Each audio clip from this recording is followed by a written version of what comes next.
आपको दक्षिणा से चारणा देते अधिक देना ना चारणा मुझे शिखी ओडिशा जो मैंने नृत्य गुरु अच्छा आपण नृत्य फर्मटा माने आपण जमी नृत्य करते टी अलग बोली कह जाए गोटे गुरु आउ गोटे गुरु जहाँ नाचिले भी टी फरक फरक रहे कौ संगीत को शास्त्रीय मान्यता मिली ना पर्यायक्रम तार राग रागिणी सब एकत्र हो निश्चय शास्त्रीय हम आपण पिला बेले जने जमीदार परिवार जन्म ग्रहण करते नृत्य प्रति आपण बापांकर भी आग्रह नथिला कि मो पुओ नृत्य शिखु बोली किंतु से समय केमिति थिला आपण से बंधन केमिति काटिले आ आगु को आसिले मो जन्मरु पिलाटी दिनरु मोर केमिति गोटे नृत्य करबा गोटे शौक थिला एमि थिया कि मन को मन मु नाचुथि विदेश रे कोडी करथि विदेश रे अमेरिका ठो आरंभ करी उत्तर अमेरिका दक्षिण America Japan Korea north Korea China Bangladesh आउ कोस्टारिका कोलंबिया आउ वेनेजुएला हंगेरी बुल्गारिया आउ ये रशिया रो विभिन्न जगह तापरे बहुत जगह मु नृत्य परिवेशन ओडिसी को केवल कला भाव ग्रहण करिहेबो ना याकु नै कि वृत्ति भी करिहेबो ओडिसी की नै कि वृत्ति करि परिबो तो एबे ओडिसी गुरु को संख्या अधिक शिष्यों को संख्या कम जे परा कहले आज जने आसिक शिखिला मासे शिखिला पर से जने गुरु हो जाउछ नमस्कार न्यूज 7 पॉडकास्ट को स्वागत आज आम सहित जे अतिथि होती से होती ओडिशार शास्त्रीय नृत्य ओडिशार नृत्य गुरु एवं ओडिशी प्रति तांकर अवदान लगे भारत सरकार तांको पद्मश्री सम्मान में सम्मानित करने को जाउछंती से होती ओडिशी नृत्य गुरु श्रीजुक्त दुर्गाचरण रणवीर गुरुजी प्रणाम प्रणाम आम कार्यक्रम को स्वागत आपण को पद्मश्री पुरस्कार मिलवा को जाउछि आपण केते खुशी अछंती खुशी पाइला पर विलंबर पाइला पर भी मु दिन दिन भाभी मुझे ठीक भाव में कर्म करी मु दिन दिन पद्मश्री पाइबी से ही पद्मश्री मु लाभ कला पर मु जिते खुशी हेली मोर छात्र छात्री मोर कलाकार भाई माने समस्ते प्राय चाह बसते जे केबे गुरुजी ये पुरस्कार पाइबे से माने बहुत खुशी आपण कहते आप बहुत विलम्ब हो गला पद्मश्री पुरस्कार मिलवारे निश्चय विलम्ब है मु ओडिशा संगीत नाटक एकाडेमी पुरस्कार 1997 मसीह पाई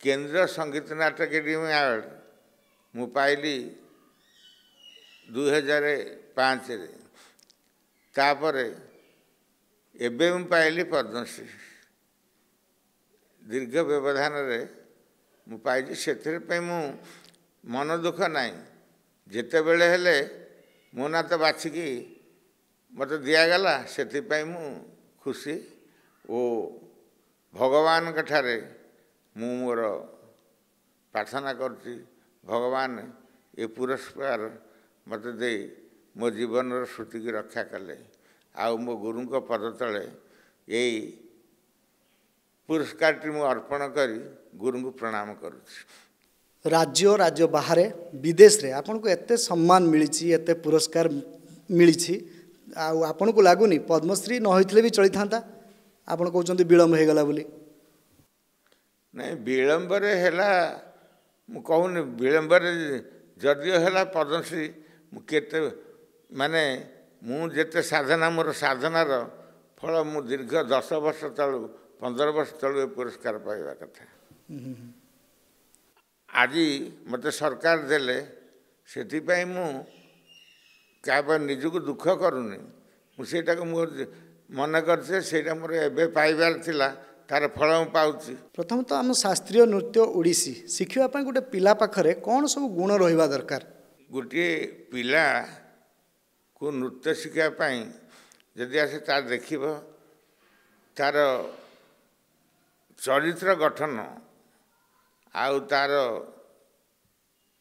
ताल ज्ञान रुचि आ संगीत प्रति आकृष्ट हो नृत्य गीत संगीत प्रति आकृष्ट हो दरकार जबरदस्ती जदि किए आसिकी नृत्य शिखापी बाध्य कला तार यदि से कला नथब से केबे भी शिखिले भी से स्तर को जापर। ओडिसी नृत्य 5टा पर्याय देकी हुए बोली कह जाए जमी आप आपण रेक्टिफाई करेंगे जमी मंगलाचरण शेष पर्याय हूँ मुख्य ये 5टी पर्याय कौन आ तार महत्व कौन ओडिसी नृत्य रे?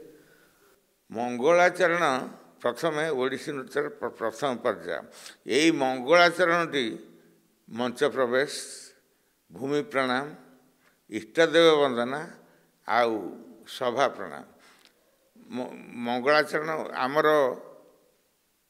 यही नृत्यटी जगन्नाथ ठारू आसी पुरी रे माहारी माने यही नृत्य करुले तापर गोटीपुओ माने कले किंतु जगन्नाथ मंदिर भितर नहीं से बाहर तापर यही नृत्य कालक्रमे ओडिसी नृत्यशिल्पी माने ओडिसी नृत्यगुरु माने बहुत गवेषणा करी यही जगन्नाथ मंदिर यही नृत्यधाराटी आनी शास्त्र आमको आलोचना करी शास्त्र माध्यम से अलग शास्त्रीय नृत्य सहित किपर ये समकक्ष हो पार सेटा से अभिनय दर्पण अभिनय चंद्रिका नाट्यशास्त्र आउ मंदिर मानकर भंगी कोणार्क मंदिर असंख्य भंगी पुरी मंदिर असंख्य भंगी ओडिशार मंदिर मालिनी सहर में बहुत भंगी ताकू से माने गवेषणा करी तार तथ्य से आलोचना करी ओडिसी नृत्य से माने तैयारी कले तांकर यही धाराटी ओडिसी नृत्य बोली प्रमाणित है ताकू शास्त्रीय नृत्य भी ग्रहण करागला। मंगलाचरण चारि भाग प्रथम मंच प्रवेश नृत्यशिल्पी मंच को धीर पदक्षेप लालितपूर्ण भाव आउ पुष्पांजलि धरी आसी जगन्नाथ पाखरे अर्पण करे तापर इष्टदेव वंदना माने जेकोसी ठाकुर ठाकुराणीकर श्लोक को ताकू अभिनय माध्यम दर्शक पाखरे प्रदर्शित करे तापर इष्टदेव वंदना पर आसे सभा प्रणाम रे से दर्शक नमस्कार करी यही नृत्य परिवेषण करे। मंच प्रवेश पर भूमि प्रणाम रे से भूमि बा वसुमाता आमर माँ तांका पृष्ठ आम पदाघात करुचे जो पाप पाई आम क्षमा प्रार्थना करुचे प्रभु मु आपण पृष्ठ पदाघात करुँच मत क्षमा दियो कही भूमि प्रणाम करे तापर प्रथम मंच प्रवेश तापर भूमि प्रणाम तापर इष्टदेव वंदना तापर सभा प्रणाम ये है मंगलाचरण। मंगलाचरण अर्थ हूँ मंगल नृत्य आरंभ करी मंगल शेष करवा गुरु प्रदत्त कला को समृद्धि करी देशर कला को विकास करने देवता उद्देश्य जो प्रार्थना करा जाए से है मंगलाचरण। मंगलाचरण पर आसे स्थायी नृत्य हूँ स्थायी अर्थ गोटे निर्दिष्ट उकुट सहित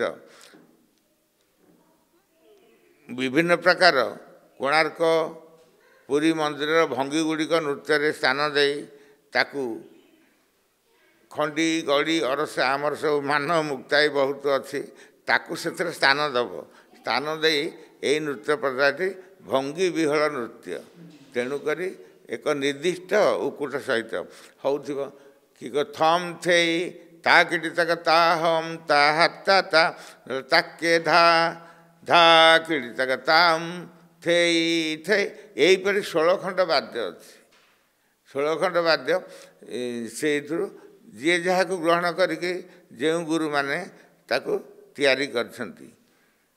तापर स्थायी नृत्य पर आसला पल्लवी नृत्य परु पद लरु लय बीरु विनाश पद लय विनाश एकत्रीकरण में पल्लवी नृत्य सृष्टि यही पल्लवी नृत्य सारा नृत्यशिल्पी प्रथम गोटे रागर गीत संगीतर गोटे रागर ना राग अनुसार पल्लवीर नामकरण करा जाए किए कहूँ ये देश पल्लवी किए शंकराभरण पल्लवी मुखारी पल्लवी कलावती पल्लवी विभिन्न प्रकार जो राग बोला से अनुसार पल्लवीर नामकरण नृत्यशिल्पी ତାକୁ ଆସି ସାବଲୀଳ ଭଙ୍ଗୀରେ ଏହି ନୃତ୍ୟ କରେ। ପଲ୍ଲବୀ ପରେ ଅଭିନୟ। ଅଭିନୟ ହେଉଛି ଓଡ଼ିଶୀ ନୃତ୍ୟର ଏକ ମାନେ ଅତି ଦର୍ଶକମାନଙ୍କୁ ଗ୍ରହଣୀୟ ଯେଉଁଟା କରେ ଭାବ ବିହ୍ୱଳ ନୃତ୍ୟ।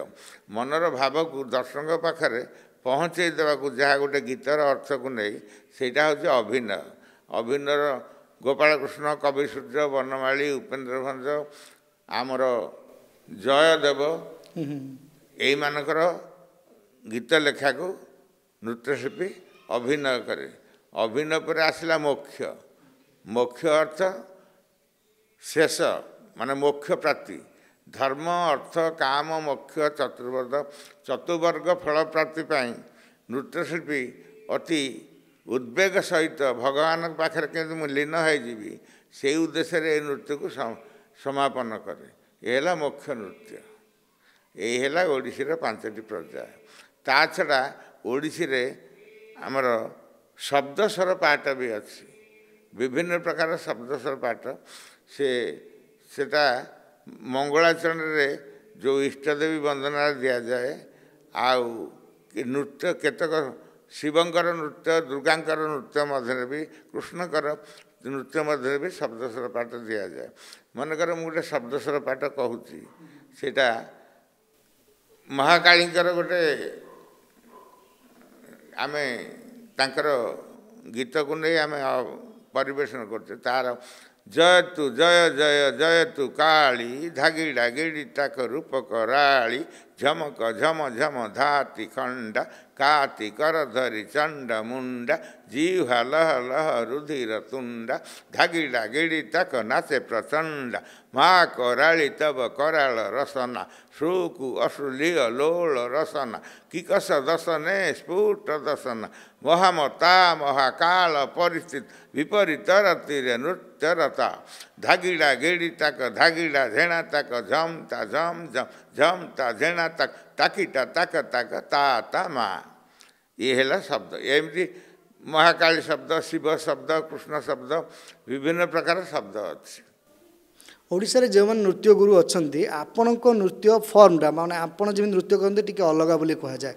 ନିଶ୍ଚୟ। ଆପଣଙ୍କର ଓଡ଼ିଶୀ ସହିତ ଆଉ କ'ଣ ମିଶ୍ରଣ କରନ୍ତି ନୃତ୍ୟ ବେଳେ? ଓଡ଼ିଶୀ ନୃତ୍ୟର ଚୌକ ତ୍ରିଭଙ୍ଗ ସମସ୍ତେ କରନ୍ତି। ମାନେ ଗୋଟିଏ ଗୁରୁ ଆଉ ଗୋଟିଏ ଗୁରୁ ଯାହା ନାଚିଲେ ବି ଟିକେ ଫରକ ରହେ। ତାଙ୍କର ନିଜର ପରିକଳ୍ପନା ଅନୁସାରେ ଶୈଳୀଟି ବଦଳିଯାଏ। ଆମ ଶୈଳୀରେ ନହେଲେ ସବୁ ନୃତ୍ୟରେ ମଙ୍ଗଳାଚରଣ, ସ୍ଥାୟୀ, ପଲ୍ଲବୀ, ଅଭିନୟ, ମୋକ୍ଷ ସବୁ ଅଛି। ଚୌକ, ତ୍ରିଭଙ୍ଗ, ଚାରି, ଭ୍ରମରୀ, ଉତ୍ପ୍ଳବନ ସମସ୍ତେ କରନ୍ତି। କିନ୍ତୁ ଡିଫରେଣ୍ଟ କ'ଣ ନା ମୋର ପରିକଳ୍ପନା ଅନୁସାରେ ମୋ ଗୁରୁଙ୍କ ଶୈଳୀକୁ ରଖି ମୁଁ ତାର କିଛି ନ ବଦଳେଇ ମୋର ନିଜସ୍ୱ ଗୁରୁଙ୍କ ଶୈଳୀକି ସବୁ ରଖିକରି ମୁଁ ତିଆରି କରିଛି ନୃତ୍ୟ। ସେଇଟା ହେଲା ନୃତ୍ୟ ବାହାରେ ଯାହାର ନିଜର ପରିକଳ୍ପନା ଅନୁସାରେ ସେ ଶୈଳୀଟି ଅଲଗା। ଆଉ ଓଡ଼ିଶୀ ନୃତ୍ୟକୁ ଯେମିତି ଶାସ୍ତ୍ରୀୟ ମାନ୍ୟତା ମିଳିଛି, ତା ସହିତ ଯେଉଁ ସବୁ ସଙ୍ଗୀତ ପରିବେଷଣ ହେଉଛି, କୌଣସି ସଙ୍ଗୀତ ହେଲେ ହିଁ ଓଡ଼ିଶୀ ନୃତ୍ୟ ହେଉଛି, କିନ୍ତୁ ଶାସ୍ତ୍ରୀୟ ସଙ୍ଗୀତ ଆମକୁ କେଉଁ ସଙ୍ଗୀତକୁ ଶାସ୍ତ୍ରୀୟ ମାନ୍ୟତା ମିଳିନାହିଁ। ମିଳିନାହିଁ ଶାସ୍ତ୍ରୀୟ ମାନ୍ୟତା। ମୁଁ କହିଲି ଆମର ଗୁରୁମାନଙ୍କର ଶୈଳୀ ଯାହା ହେଲେ ବି ସେମାନେ ନିୟମ କାନୁନରେ ବନ୍ଧା। ଓଡ଼ିଶୀ ନୃତ୍ୟ ସେମାନେ ସେଇ ମଙ୍ଗଳାଚରଣ, ସ୍ଥାୟୀ ବା ବଟୁ, ପଲ୍ଲବୀ, ଅଭିନୟ, ମୋକ୍ଷ ସମସ୍ତେ କହନ୍ତି। ସେଇଟା ସବୁ ଗୁରୁମାନେ ସେଇଟା ମତ ଦେଇଛନ୍ତି। କିନ୍ତୁ ଗୋଟିଏ ରାଗକୁ ଗୋଟିଏ ଗୁରୁ ମାନେ ଗାୟନ ଶୈଳୀ, ସେଇ ରାଗର ଯାହା ସାରେ ମାପା ଧାସ ସାନିଧାପା ମାଗାର ସେ ଯାହା ହେଲା ସେ ଗୋଟିଏ ରାଗକୁ ସିଏ ତାର ଶୈଳୀରେ କରେ। କିନ୍ତୁ ଆମ ଓଡ଼ିଶୀରେ ଯଦି ପ୍ରତ୍ୟେକ ଗୁରୁମାନଙ୍କର ମନ ଏକ ହୋଇ ଏକ ଧାରାରେ ସେମାନେ କରିବେ, ଯାହା ଗାୟନ ଶୈଳୀ ଅଲଗା ହେଲେ ବି ସେଇଟା ଯଦି ପର୍ଯ୍ୟାୟକ୍ରମରେ ତାର ରାଗ ରାଗିଣୀ ସବୁ ଏକତ୍ର ହୋଇଯିବ, ସେ ନିଶ୍ଚୟ ଶାସ୍ତ୍ରୀୟ ହେବ।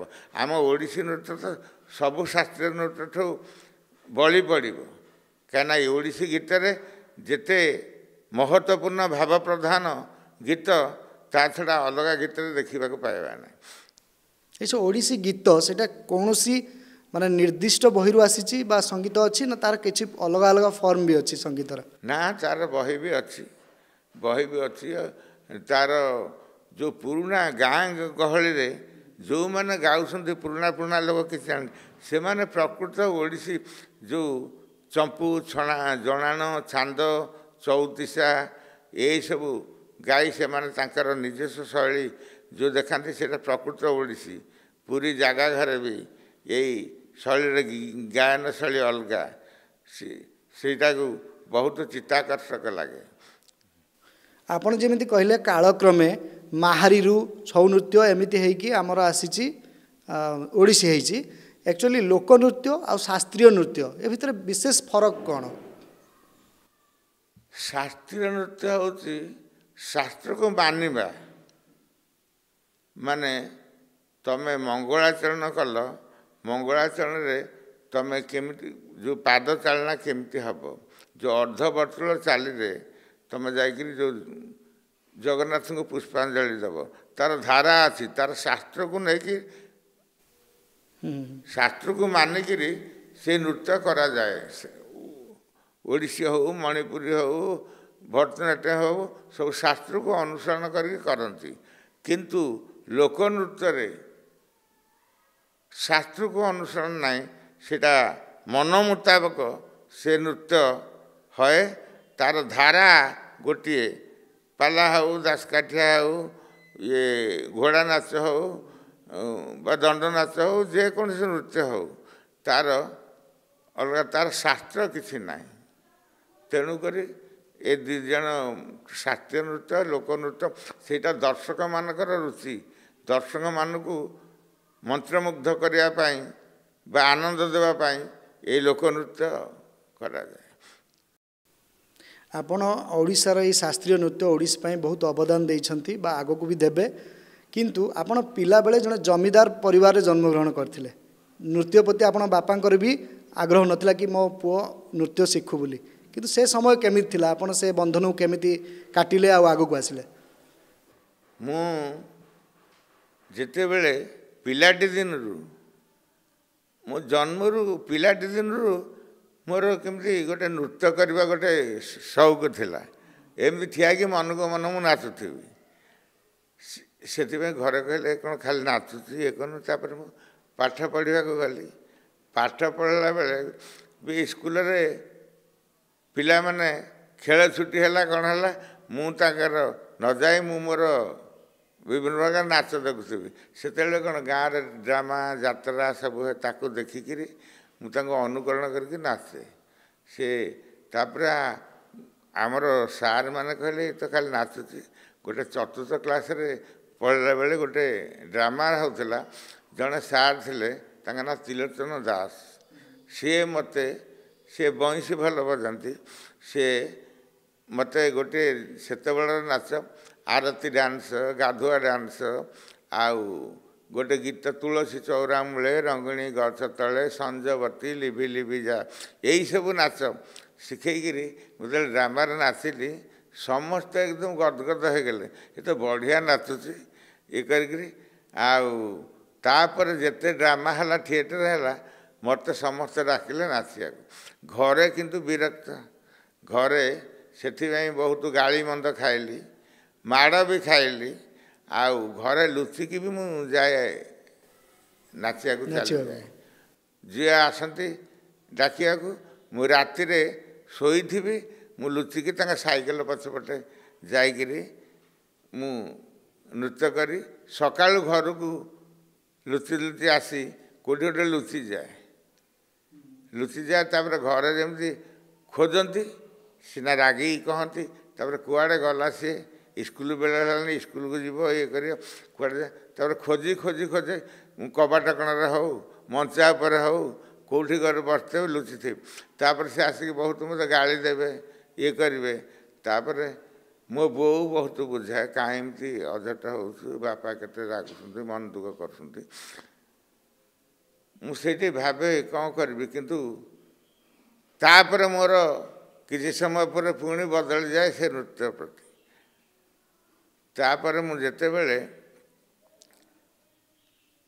सप्तम क्लास पढ़ी सारी तापर मु रामेश्वर रे सप्तम क्लास गली पढ़ा क्या विभिन्न स्कूल ये मानुनी सप्तम क्लास रे जड़े सार थे आम बापांकर चिन्ह परिचय विश्वनाथ पट्टनायक बोली सी ताका घर रहीकि मु पाठ पढ़ी किंतु से गाँ रामेश्वर गाँव रे से गाँटा जाक संगीतज्ञ नृत्य से गोटी पुओ से गाँव रे बहुत थाए संगीतज्ञ से मानक ठारू मु सदाले 4टा बेले मु बुलिबा को जाउची कही ताके साथे नृत्य शिक्षा करी ये करी घर को फेरे सेठी जो ड्रामा भावे मु नाचे सेठी माने तापरे हाई स्कूल रे मते टांगी हाई स्कूल रे नहीं पढ़ेले टांगी हाई स्कूल ड्रामा थिएटर रे मु नाचीबा को लागिली तापरे भुवनेश्वर मिश्र बोली जने आम गाँ पाखर सी जने नृत्य गुरु थिले तांको पाखरु मोर सप्तम क्लास पास कला परे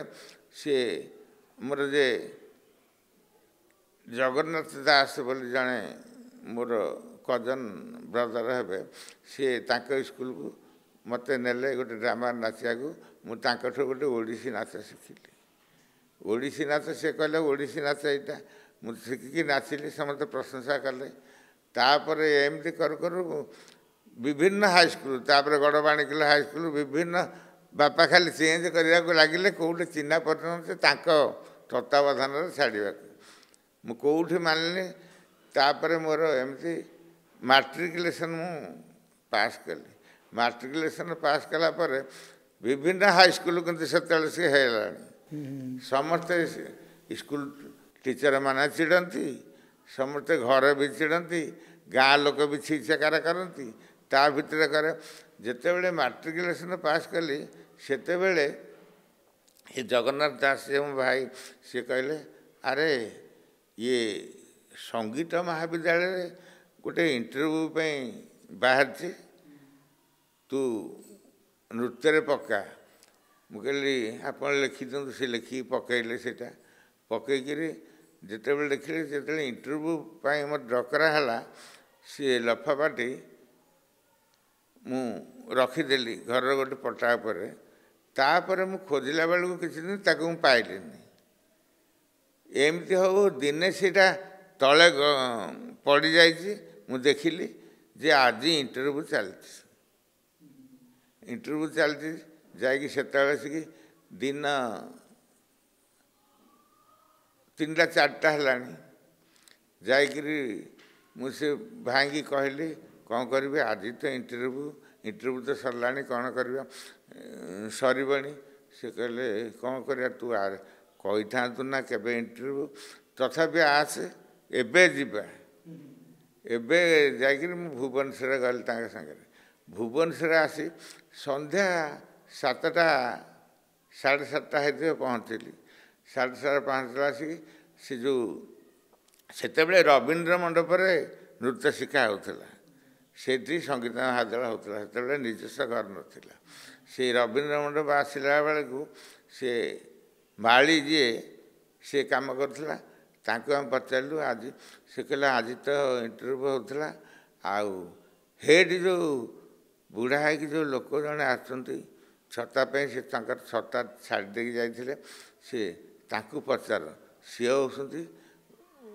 गुरु नृत्यर सी सी होती गुरु पंकजचरण दास आदि गुरु कह जाए सी तो नृत्यर सृष्टि से कर्ता आदि गुरु कह जाए पाखे जाके प्रणाम कली सी कहले बापा कौन कड़े आस कहली मुझे ओडिसी नृत्य इंटरव्यू ना इंटरव्यू तो सरला आउ तो हेनी तथापि से जाऊे पुणी ठिया कहले तमें जदि आग्रह कर काली सकाळे आस आमर प्रिंसिपाल को देखा कर डॉक्टर मिनती मिश्र अच्छा प्रिंसिपाल देखा कर सी यदि कहे अनुमति देवे ताहले तुम इंटरव्यू तुम यदि इंटरव्यू सक्सेस हम ताहले ये शिखिपार आमर से दिन राति रही ताते मैंने सका आसिली रवीन्द्र मंडप आसला बेलू से पियन बसते से पचारि मुझे प्रिंसिपाल को देखा करने सी कहले प्रिंसिपाल आसी ना ତୁମେ ଏଠି ଅପେକ୍ଷା କର। କିଛି ସମୟ ପରେ ପ୍ରିନ୍ସିପାଲ ଆସିଲେ ସେ ଅଫିସକୁ ଚାଲିଗଲେ। ଅଫିସକୁ ଚାଲିଲା ପରେ ସେଠୁ ସେ ପିଅନ କହିଲା ତୁମେ ଗୋଟେ ଦସ୍ତଖତ କରିକି ମୋତେ ଦିଅ, ମୁଁ ପ୍ରିନ୍ସିପାଲଙ୍କୁ ଦେବି, ସିଏ ତୁମକୁ ଡାକିବେ। ତାପରେ ମୁଁ ଦସ୍ତଖତ କରିକି ଦେଲି, ସେ କାଗଜଟି ନେଇ ଗଲେ ଅଫିସକି। ତାପରେ ସେ ମୋତେ ଡାକିଲା ପରେ ମୁଁ ସେ ଅଫିସ ଭିତରକୁ ଗଲି। ଅଫିସ ଭିତରକୁ ଗଲି, ସେ କହିଲେ କୁଆଡ଼େ ଆସିଛ? ମୁଁ କହିଲି ମୁଁ ଓଡ଼ିଶୀ ନୃତ୍ୟ ଶିଖିବାକୁ ଆସିଛି, ଇଣ୍ଟରଭ୍ୟୁ ଦେବାକୁ ଆସିଛି। ନା ଇଣ୍ଟରଭ୍ୟୁ ତ ଆମର କାଲିଠୁ ସରିଲାଣି, ଆଉ ତ ହେବନି। ମୁଁ କହିଲି ମୋର ଆଗ୍ରହ ଅଛି, ଶିଖିଥାନ୍ତି ଯଦି ଆପଣ ଅନୁମତି। ନା ଏ ବର୍ଷ ହେବନି। ମୁଁ ଲେଖିଦେଉଛି, ତୁମର ଯଦି ଆଗ୍ରହ ଅଛି କଳା ବିକାଶ କେନ୍ଦ୍ରକୁ ଯାଇକି ଏ ବର୍ଷ ଶିଖ, ଆର ବର୍ଷ ଏଠି ଆସିକି ଇଣ୍ଟରଭ୍ୟୁ ଦେବ, ତୁମେ ଶିକ୍ଷା କରିବ ନୃତ୍ୟ। ମୁଁ କହିଲି କଳା ବିକାଶ କେନ୍ଦ୍ରରେ? ନା ତୁମେ ଘର ଭଡ଼ା ନେବ, ତୁମେ ରହିବ, ଶିଖିବ, ମାସକୁ ଦରମା ଦେଇକି। ମୁଁ କହିଲି ଭାବିଲି ଘରେ ତ ପ୍ରଶ୍ରୟ ଦେଉନାହାନ୍ତି, ଏଥିପାଇଁ ସେମାନଙ୍କ ମନ ଦୁଃଖ, ଆଉ ମୋତେ କିଏ ପଇସା ଦେବ ଯେ ମୁଁ ଆସିକି ଏଠି ଶିଖିବି? ମୁଁ କହିଲି ନାଇଁ, ମୋ ପାଖେ ଏତେ ପଇସା ନାହିଁ, ମୁଁ କେମିତି ଶିଖିବି? ନା ତୁମେ ବାହାରେ ଯାଇକି ଅପେକ୍ଷା କର, ମୁଁ ତୁମକୁ ଡାକିବି ପଛରେ। ଏମିତି ଛୁଟି ବେଳ ହେଇଗଲା, ଆଉ ମୋତେ ଡକା କିଛି ନାହିଁ। ଏମିତି ଛୁଟି ହେଲା ବେଳକୁ ସେ ପିଅନ କହିଲା ଏବେ ତ ଛୁଟି ବେଳ ହେଇଗଲା, ତୁମେ ସିଏ ତ ଡାକିଲେନି, ଆଉ ସେ ତ ପଳେଇ ଯିବେ, ତୁମେ ଆଉ ଥରେ ଚାଲିଯାଅ ସେ ଭିତରକୁ। ସେ ଡାକିଲେନି କ'ଣ? ଏମିତି ବହୁତ ଲୋକ ତାଙ୍କ ପାଖକୁ ଆସୁଥାନ୍ତି, ଛାଡ଼ୁଥାନ୍ତି, ତାଙ୍କ ବେଳ କାହିଁ ଯେ ସେ ଡାକିବେ।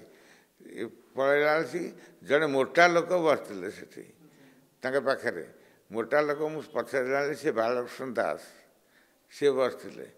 ସିଏ ତାପରେ ମୋତେ ଦେଖିକି କହିଲେ ମୁଁ ପରା ତୁମକୁ ମନା କଲି, ପୁଣି ଆଉ କାହିଁ ଆସିଛ?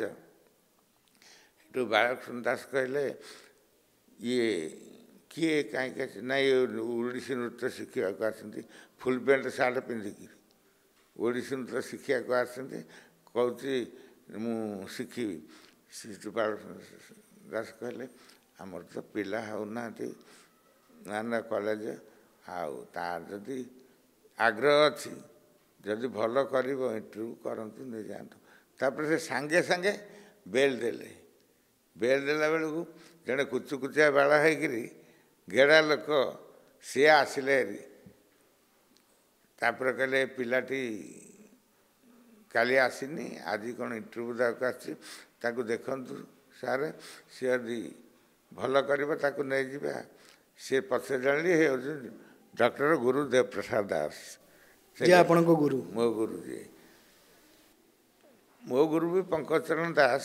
ତାପରେ ମୁଁ କେମିତି ଦେବପ୍ରସାଦ ଦାସଙ୍କ ମୋ ଗୁରୁ ହେଲେ ମୁଁ କହିବି। ତାପରେ ସିଏ ନେଇକି ଗଲେ, ପଙ୍କଜ ସାର୍ଙ୍କୁ ବି ଡାକିଲେ। ଆଉ ବନମାଳୀ ମହାରଣା ସିଏ ଆମର ନୃତ୍ୟର ସହଯୋଗୀ ମର୍ଦ୍ଦଳ ବାଦକ, ସିଏ ବି ଥିଲେ। ମୋତେ ଇଣ୍ଟରଭ୍ୟୁ କଲେ କ'ଣ ନାଚିବ, କ'ଣ ଶିଖିବ ନାଚ, କ'ଣ ଜାଣିଛ? ମୁଁ କହିଲି ମୁଁ ସବୁ ଜାଣିଛି। ସବୁ ଜାଣିଛ? ସବୁ ଜାଣିଲେ ତ ଆମର ଚାକିରି ତୁମେ ନେଇଯିବ, ଆମେ ତ ସବୁ ଜାଣିନୁ, ତୁମେ ଓଡ଼ିଶୀ ନାଚ ଜାଣିଛ? ମୁଁ କହିଲି ହଁ। ସେ ଓଡ଼ିଶୀ ତ ମୁଁ ଲେଖିକି ନେଇଥିଲି, ସେ ଉକୁଟ ତାଙ୍କୁ ନେଇକି ଦେଲି। ସେତେବେଳେ ଦେଲି, ସିଏ କହିଲେ ଇଏ ତ ଆମର ତାରିଖଟା ଦେଇ ଧଲାଙ୍ଗେ ତଥା ଲେଖା ଅଛି ଦେଇ କଲ।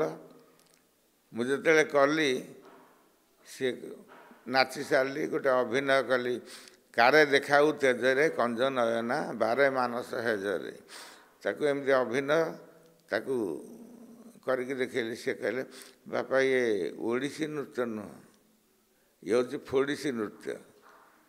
ତୁମର ଟ୍ୟାଲେଣ୍ଟ ଅଛି, ତୁମେ ଭଲ ଯାହା ତୁମକୁ ଶିଖିଛ ଯାହାଠୁ, ସେ ଯେମିତି ଶିଖେଇଛନ୍ତି ତୁମେ କରିଛ। ଆଉ ଏଇଠିକେ ତୁମକୁ ଆମେ ସିଲେକ୍ସନ୍ କଲୁ, ଏଇଠି ତୁମେ ଓଡ଼ିଶୀ ନୃତ୍ୟ ଶିଖିବାକୁ ଆସିବ, ଆଉ ଠିକ୍ ସମୟରେ ଆସି ନାଁ ଲେଖେଇ ହେବ, ତୁମେ ହେଳା କରିବନି। ତାପରେ ମୁଁ ଗଲି, ମୋ ପାଖକୁ ଲେଟର୍ ଗଲା। ତାପରେ ମୁଁ ଠିକ୍ ସମୟରେ ଘରେ ଛାଡ଼ିବାକୁ ନାରାଜ। ସେ ସବୁ ଗାଁରେ କହିଲେ ତାର ଆଗ୍ରହ ଅଛି। ମୋ ମାମୁଁ କଟକରେ ଡକ୍ଟର ଥିଲେ, କହିଲେ ସିଏ ତ ସେ ଲାଇନ୍ରେ ଯାଇଛି, ସେ ଯଦି ଏ ଲାଇନ୍ରେ ବି ଭଲ କରିପାରିବ, ୟାର ବି ଉନ୍ନତ ପନ୍ଥା ଅଛି, ତାକୁ ଛାଡ଼ି ଦିଅନ୍ତୁ, ଆଉ ତାକୁ ରଖନ୍ତୁନି। ସେ ତ ପଢ଼ିଲେ ବି ସେ ନାଚ ଶିଖିବାକୁ ସବୁବେଳେ ନାଚିବ, ଇଏ କରିବ। ତେଣୁକରି ନୃତ୍ୟରେ ତାକୁ ବାନ୍ଧି ଦିଅନ୍ତୁ। ତାପରେ ମୁଁ ଆସିଲି ସଙ୍ଗୀତ ମହାବିଦ୍ୟାଳୟରେ ନାମ ଲେଖିଲି। ନାମ ଲେଖିଲା ପରେ ମୁଁ 4 ଦିନ ଖଣ୍ଡେ ସଙ୍ଗୀତ ମହାବିଦ୍ୟାଳୟରେ ଶିଖିଛି। 4 ଦିନ ଖଣ୍ଡେ ଶିଖିଛି, ମୁଁ ଗୋଡ଼ ହାତ ଆଉ ଚଳିଲାନି। ଗୋଡ଼ ହାତ ଚଳିଲାନି, ବସି ପାରିଲିନି କି ଉଠି ପାରିଲିନି। ମୁଁ କହିଲି ଆଉ ଏ ନାଚ ମୁଁ ପାରିବିନି, ମୁଁ ଘରକୁ ଯିବି। ଘରୁ ତ ଆଛି ଗାଳିମନ୍ଦ ଶୁଣିକି ପୁଣି ଘରକୁ ଯିବି, ହସିବେ, କ'ଣ କରିବି। ଯେତେ ଗଲେ ଆଉ ତାର ମାନେ କଲେଜ ନ ଯାଇ ମୋର ବ୍ୟାଗ ଯାହା ମୋର ଜିନିଷପତ୍ର ଥିଲା ଧରି ମୁଁ ଆସୁଛି। ମୁଁ ମଧୁସୂଦନ ନଗରରେ ଥାଏ ହଷ୍ଟେଲ ଆମର, ସେଇଠି ରହିଥିଲି। ସେଇ 4 ନମ୍ବରରେ ଗୁରୁ ଡକ୍ଟର ଦେବପ୍ରସାଦ ଦାସ ରହୁଥିଲେ। ସିଏ ସେଇଠି ଆସିଛନ୍ତି, ରୋଡ଼ କରକୁ ତାଙ୍କର କ'ଣ କାମ ଥିଲା ବା ମାଛ କିଣିବାକୁ କ'ଣ କରିବାକୁ ସେ ରୋଡ଼ ପାଖରେ ଠିଆ ହେଇଛନ୍ତି। ମୁଁ ଆସୁଛି, ସେ ଆସିଛି, ସେ ଦେଖିଲେ, ମୁଁ ଦେଖିକି ତାଙ୍କୁ ନମସ୍କାର ହେଲି, ମୁଣ୍ଡିଆ ମାରିଲି। ସେ କହିଲେ ବାପା କୁଆଡ଼େ ଯାଉଛୁ? ମୁଁ କହିଲି ମୁଁ ଗାଁକୁ ଯାଉଛି। ନା ଗାଁ ତ ଏବେ 15 ଦିନ ଗଲେ ଦଶହରା ଛୁଟି ହେବ, ଏବେ ଶିକ୍ଷା ହେଉଛି, ତୁ ଶିଖେ, ଦଶହରା ଛୁଟିରେ ଗାଁକୁ ଯିବୁ, ଏବେ କାହିଁ ଯାଉଛୁ? ମୁଁ କହିଲି ସାର୍ ମୁଁ ଆଉ ଶିଖିପାରିବିନି, କାହିଁକିନା ମୋତେ ଏତେ କଷ୍ଟ ହେଉଛି ଏ ନାଚ, ମୁଁ ଆଉ ତାକୁ ପାରିବିନି। ସେଠୁ ମୋତେ ସେ ଡାକିକି ନେଲେ ଗୋଟେ ମିଠା ଦୋକାନକୁ। ମିଠା ଦୋକାନକୁ ନେଇ ମୋତେ ଗୋଟେ ରସଗୋଲା ଦେଲେ ଖାଇବାକୁ। କହିଲେ ଦେଖେ ବାପା, ନା ମାସେ 2 ମାସେ ତୋତେ କଷ୍ଟ ହେବ, ତାପରେ ତୁ 15 ଘଣ୍ଟା ଯଦି ଡେଇଁବୁ ତୋ ଗୋଡ଼ ହାତ କିଛି ହେବନି, ତୋର ଆଗ୍ରହ ହେବ। ତେଣୁକରି ଏ କଷ୍ଟ କଲେ ତୋତେ କୃଷ୍ଣ ମିଳିବ। ତେଣୁ ତୁ ମୋ କଥା ମାନି ତୁ ହଷ୍ଟେଲକୁ ଚାଲିଯା, ସେ ବେଡ଼ିଙ୍ଗି ପତ୍ର ଥୋଇକିରି କଲେଜ ଆସେ। ତାପରେ ମୁଁ କହିଲି ସାର୍ ଏ ନୃତ୍ୟ ଶିଖିଲେ ତାର କ'ଣ ଉନ୍ନତି ଅଛି, ମୁଁ କ'ଣ କରିପାରିବି? ଆଉ ତୁ ଯଦି ଭଲ କରିବୁ ତୁ ଆମରି ପରେ ଗୁରୁ ହେଇକି ରହିପାରିବୁ, ଆଉ ତୁ ଦେଶ ବିଦେଶ ଯାଇକି ବି ନାଚିପାରିବୁ, ଚାରିଆଡ଼େ ନାଁ କରିପାରିବୁ। ନିଜ ଉପରେ ନିର୍ଭର କରେ, ତୁ ନିଜେ ଅଭ୍ୟାସ କର, ଠିକ୍ ଭାବରେ କର, ଆଉ ଗୁରୁଙ୍କୁ ମାନ, ତାପରେ ତୁମେ ନିଶ୍ଚୟ ଏ ନାଚରେ ଅଗ୍ରସର ହୋଇପାରିବ। ମୁଁ ତାପରେ କହିଲି ସାର୍ ମୁଁ ଆପଣଙ୍କ ପାଖେ ଟିକେ ଘରେ ଯାଇକି ଶିଖନ୍ତି। ନା ହଁ ଆସ, ମୋ ଘର ସବୁବେଳେ ଖୋଲା ଅଛି, ତୁମେ ଆସିକି ଶିଖିପାରିବ। ତାପରେ ଏମିତି ଶିଖିଲି, ତାଙ୍କ ଘରକୁ ଯାଇନି, କଲେଜରେ ଶିଖୁଥାଏ। କଲେଜରେ ଗୁରୁ ପଙ୍କଜ ଚରଣ ଦାସ ଶିଖାନ୍ତି, ଗୁରୁଦେବ ପ୍ରସାଦ ଦାସ ଶିଖାନ୍ତି, ଡକ୍ଟର ମିନତି ମିଶ୍ର ବି ଶିଖାନ୍ତି। ତାଙ୍କଠୁ ନୃତ୍ୟ ଶିକ୍ଷା କରି 15 ଦିନ ପରେ ଦଶହରା ଛୁଟି ହେଲା, ଗାଁ ଗଲି। ଦଶହରା ଛୁଟି ପରେ ମୁଁ ଯେତେବେଳେ ଆସିଲି ଗୁରୁଙ୍କ ଘରକୁ ଗଲି। ଗୁରୁଙ୍କ ଘରକୁ ଯାଇ ସେତେବେଳେ ଗୁରୁଙ୍କ ଘରକୁ ପହଞ୍ଚିଲା ପରେ ଗୁରୁ ଅଲଗା ଛାତ୍ରଛାତ୍ରୀମାନଙ୍କୁ ଶିକ୍ଷା ଦେଉଛନ୍ତି। ମୁଁ ଯାଇକି ପାଇଲି, କହିଲେ ବାପା ତୁ ଆସିଲୁ, ସେ ମୋତେ ଗୋଟେ 10 ପଇସା ଦିଏ, 10 ପଇସା ଦିଏ। ସେଠୁ ମୁଁ କହିଲି 10 ପଇସା କ'ଣ ଦେବି, ଇଏ କରିକି ମୁଁ ପକେଟରେ ହାତ ପରେ ଗୋଟେ ଚାଳେଣୀ ଥିଲା, ଚାଳେଣୀ ନେଇକି ଦେଲି। ସେଟା ମୋ ହାତରେ ନାଡ଼ା ବାନ୍ଧିଦେଲେ, କହିଲେ ତୁ ଶିଖେ। ଏଇଠୁ ସେ ମୋତେ ଗୋଟେ ଗଣେଶଙ୍କର ଗୋଟେ ଶ୍ଲୋକ ନେଇକି ମୋତେ ଶିଖେଇଲେ, ଫାଷ୍ଟ କିରି ଶିଖେଇଲେ। ତାପରେ ମୁଁ ସେଇଦିନ ଠାରୁ କଲେଜ ସହିତ ତାଙ୍କ ଘରେ ବି ଯାଇ ତାଙ୍କ ତତ୍ତ୍ୱାବଧାନରେ ନୃତ୍ୟ ଶିଖିଲି। ଏହିପରି ଭାବରେ ମୋର ଯେତେବେଳେ କଲେଜ କ୍ୟାରିୟର ଶେଷ ହୋଇଗଲା, ସେତେବେଳେ ମୁଁ ଭାରତ ସରକାରଙ୍କର ବୃତ୍ତି ପାଇ ମୁଁ ଗୁରୁଦେବ ପ୍ରସାଦ ଦାସଙ୍କ ଅଣ୍ଡରରେ ରିସର୍ଚ୍ଚ କଲି। ସେଇଦିନ ଠାରୁ ତାଙ୍କ ଶୈଳୀକି ମୁଁ ଆଦରି ନେଲି। ତାଙ୍କ ଶୈଳୀର ଜଣେ ନୃତ୍ୟଗୁରୁ ଭାବରେ ବି ମୁଁ ପ୍ରତିଷ୍ଠିତ। ସେ ମୋର ଶିକ୍ଷା ଗବେଷଣା ପ୍ରଣାଳୀ। ଗୁରୁ ଦକ୍ଷିଣା ସେଇ ଚାରଣା ଦେଇଥିଲେ, ଆଉ ଅଧିକ ଦେଇନାହାନ୍ତି?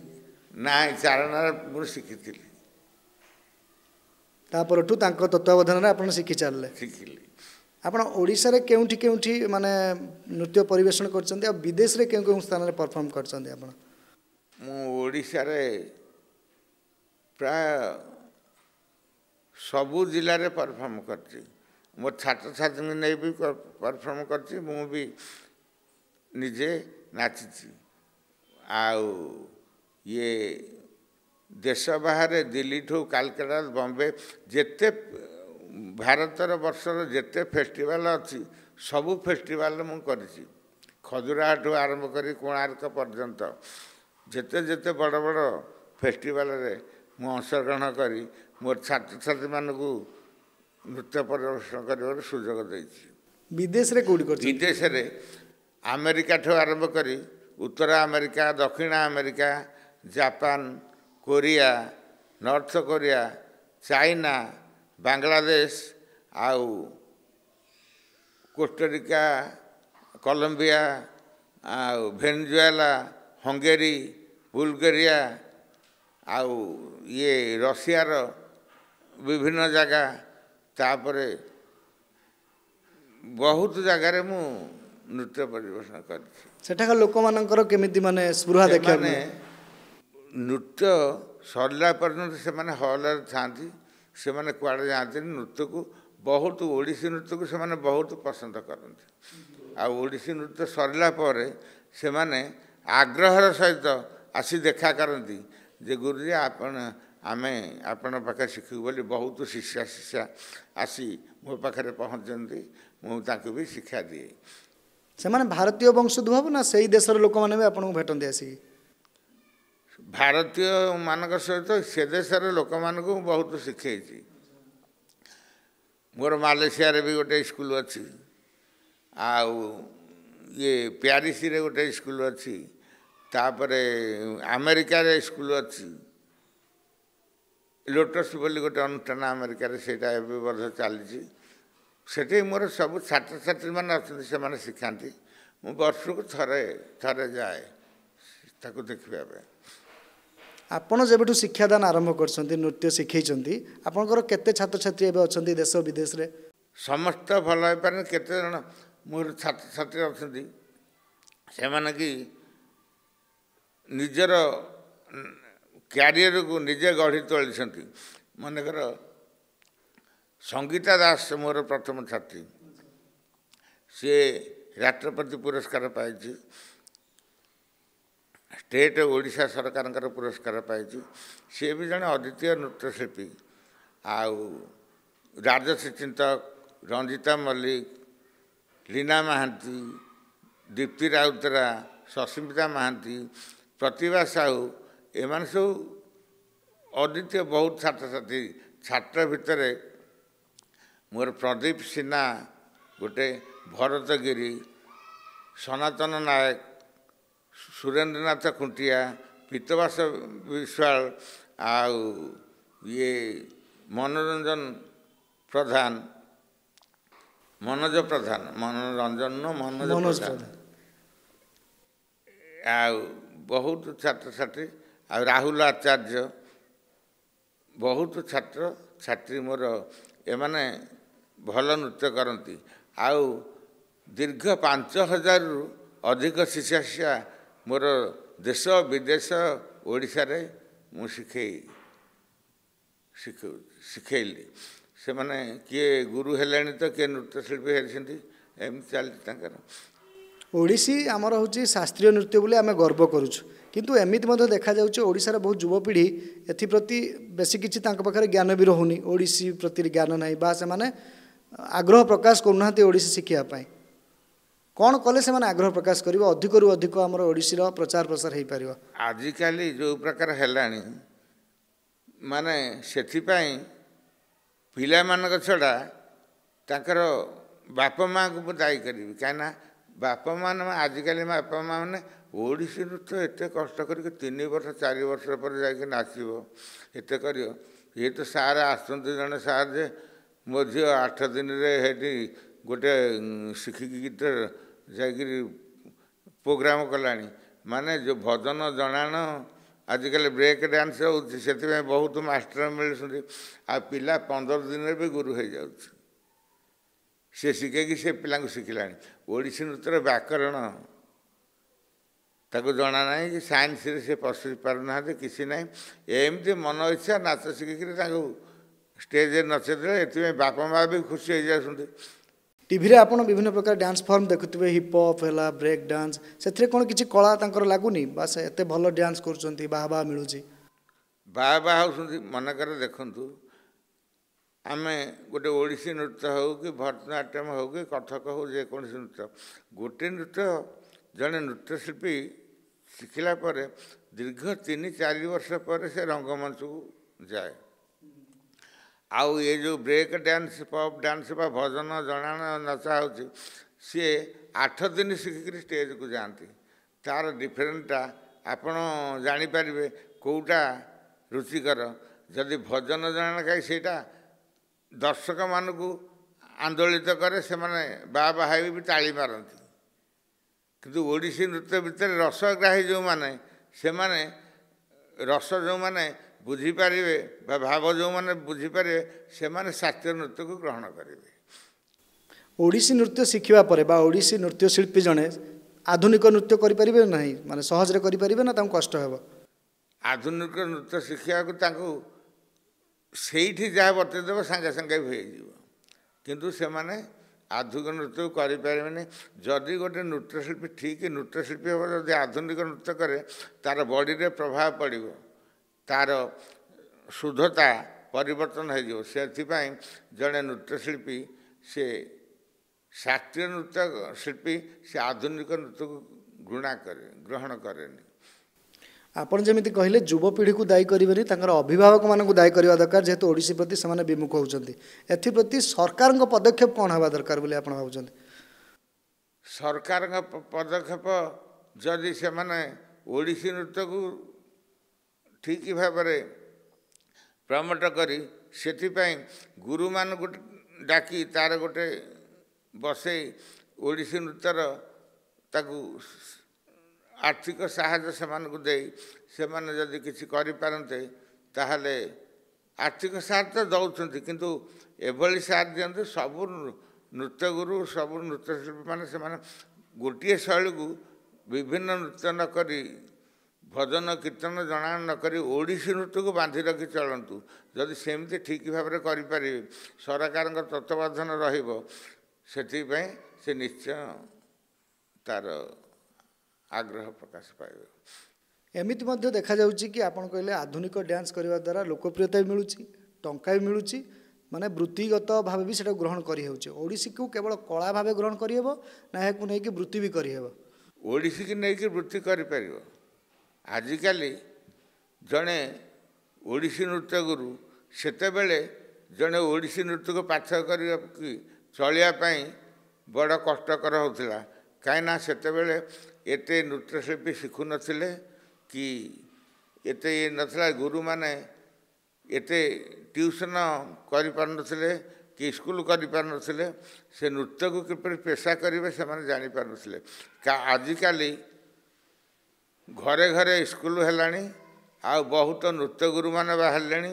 ସେମାନେ ଯାହା କରନ୍ତୁ, ସେମାନେ ଅଳ୍ପ ଦିନରେ ଶିଖେଇବି ବହୁତ ପଇସା ରୋଜଗାର କରିପାରୁଛନ୍ତି। ଏବେ ଦେଖିବାକୁ ମିଳୁଛି ଆପଣ ଯେଉଁ କହିଲେ, ଆପଣ ଓଡ଼ିଶୀ ଶିଖିବା ପାଇଁ କେତେ କଷ୍ଟ କରିଛନ୍ତି, କିନ୍ତୁ ଏବେ ଓଡ଼ିଶୀ ଗୁରୁଙ୍କ ସଂଖ୍ୟା ଅଧିକ, ଶିଷ୍ୟଙ୍କ ସଂଖ୍ୟା କମ୍। ଓଡ଼ିଶୀ ନୃତ୍ୟଗୁରୁ ବହୁତ, କାହିଁକିନା ଯିଏ ପରା କହିଲେ ଆଜି ଜଣେ ଆସିକି ଶିଖିଲା, ମାସେ ଶିଖିଲା ପରେ ସିଏ ଜଣେ ଗୁରୁ ହେଇଯାଉଛି। ଗୁରୁ ହେଇକରି କାହା ଘରେ ସେ ଗଲେ, ବାପା ମାଆ କିଛି ଜାଣିବାର ନାହିଁ, ସେ ଯାଇକି ତା ଘରେ ପିଲାଙ୍କୁ ଟ୍ୟୁସନ୍ କଲା। ଟ୍ୟୁସନ୍ ଗୋଟାକୁ 2000ଠୁ 4000ଠୁ 5000 କରୁଛନ୍ତି। କିନ୍ତୁ ଆମ ସମୟରେ ଆମେ ଟ୍ୟୁସନ୍ରୁ 20-30 ଟଙ୍କା ଆମ ପ୍ରାପ୍ୟ ପାଇ ଆମେ ଶିଖଉଥିଲୁ। ଆପଣ ଅନେକ ଶିଷ୍ୟ ଶିଷ୍ୟାଙ୍କୁ ଆପଣ ଶିକ୍ଷା ଦେଇଛନ୍ତି। ଆପଣଙ୍କ ନଜରରେ ପରବର୍ତ୍ତୀ ଦୁର୍ଗାଚରଣ ରଣବୀର କିଏ ହେବେ ବୋଲି ଭାବୁଛନ୍ତି? ମୁଁ ତ ବହୁତ ମୋ ଛାତ୍ରଛାତ୍ରୀମାନଙ୍କ ଭିତରୁ ଭାବିଥିଲି, କିନ୍ତୁ ସେମାନେ ଠିକ୍ ଭାବରେ ଯଦି ଏଇ କଳାକୁ ଯଦି ମୁଁ ଯେପରି କରିଛି, ଯେତେ କଷ୍ଟସାଧ୍ୟ କରି କରୁଛି, ଯଦି ଠିକ୍ ଭାବରେ କରିବେ, ପଇସା ମନକୁ ଆସିବ। ପଇସା ପଛରେ ନ ଦୌଡ଼ି जदि ठीक भाव ये नृत्य को धारा पिलामानकु ठीक भाव पिला सजाड़ ताहले जन उपयुक्त गुरु होकर बाहरी पार नचेत ना शह शह पिला शिखेले भी किसी मूल्य ना जदि गोटे भल डांसर गोटे भल नृत्यशिल्पी करी गढ़ी पार ताहले निजर महत्व बढ़ आपण पद्म विभूषण नृत्यगुरु आमर ओडिसी नृत्यगुरु केलुचरण महापात्र सहित साक्षात किसी अनुभूति अच्छी कि आपन सहित हाँ हाँ से मत बहुत भल पाती गुरु केलुचरण महापात्र मुझे संगे अमेरिकार जो सेमिनार बा कॉन्फ्रेंस है मुझे दिज जाक भी नृत्य से गोटे नृत्य करते मु भी मो गुरु प्रदर्शनी रे मु भी नृत्य करी गोटे स्टेज रे वाशिंगटन रे होता से आम्बासी से ललित मानसिंह थिले सेठी स्टेज रे नृत्य करी सी जड़े अमायिक व्यक्ति संस्पर्श मुझे आपणकर ओडिसी नृत्य विशेष वाद्य होची मर्दल आपण मर्दल बजाई पारंती हाँ टे जाने अल्प जानी आपण नजर रे श्रेष्ठ ओडिसी गुरु किए ओडिशा रे ओडिशा रे तो गुरु ये ये आदि गुरु पंकजचरण दास स्वर्गत गुरु डॉक्टर देवप्रसाद दास आउ पद्मभूषण गुरु केलुचरण महापात्र तापर आ गुरु बाहर बहुत कष्ट से जो तैयारी करते कष्ट साधक सारा जीवन को नृत्य से ये निजको नियोजित करमती गुरु मिलवा गुरु पदवाच्य हवा बहुत कष्ट ताने चतुर्थ नंबर गुरु दुर्गाचरण रणबीर ना ना आउरी थिले गंगाधर प्रधान जड़े गुरु थिले से बहुत गुरु अच्छा सेमती जदि निजे हो पार तापर तमें भी दिने दिने गुरु स्थान हम गुरु आख्याटा देवा बहुत कष्ट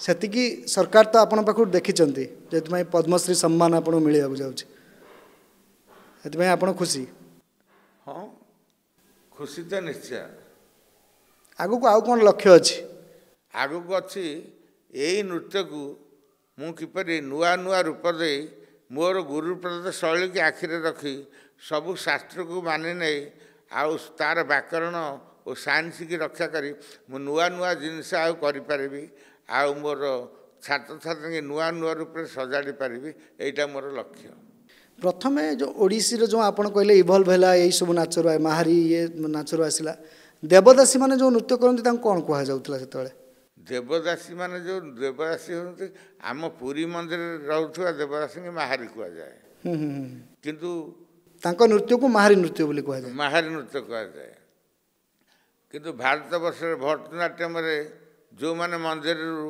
नाचले से को देवदासी कहा जाए आम ओडिशार देवदासी मान को माहारी कहा जाए माहारी माने महत नारी जे जगन्नाथंकर निजको कुमारी बेस से माने विवाह न हो जगन्नाथ को निजर स्वामी रूपे से वर्ण कर जगन्नाथंकर सेवारे से नियोजित होती ओडिसी नृत्य आधुनिकता आसीजा परे ओडिसी नृत्यर मौलिकता ह्रास पाउछि बोली अभियोग हेउछि आगकू बा 10 वर्ष 15 वर्ष पर ओडिसी कोउटी रहिवा दरकार बोली आपण भाबुछंती जदि आम ठीक भाव न रखी पारिबा ओडिसी आगकू 10-15 वर्ष पर ओडिसी जानी पारिबानी किंतु मो शैली रे मु केबे ओडिसी को तार बदलै नहीं जहाँ शास्त्र अच्छी से नियम कान बाड़ी से मु नुआ रूप में गढ़ी पारुची किंतु तार मौलिकता न रहिले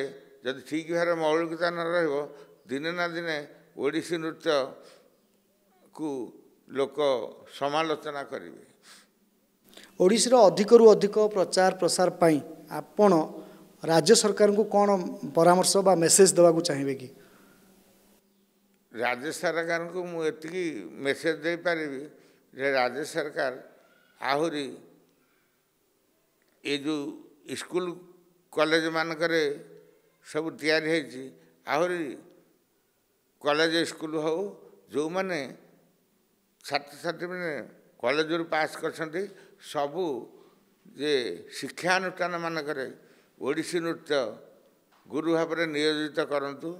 ଆଉ ସବୁ କଲେଜ ମାନଙ୍କରେ ନୃତ୍ୟ ସଙ୍ଗୀତ କଲେଜ ମାନଙ୍କରେ ସମସ୍ତଙ୍କୁ ସ୍ଥାନ ଦିଅନ୍ତୁ। ସବୁ ଶୈଳୀକୁ ସମାନ ଆଖିରେ ଦେଖନ୍ତୁ। ତାହେଲେ ଓଡ଼ିଶୀ ନୃତ୍ୟର ଦିନେ ଦିନେ ତାର ଉପରକୁ ଉଠିବ, ଏଥିରେ ସନ୍ଦେହ ନାହିଁ।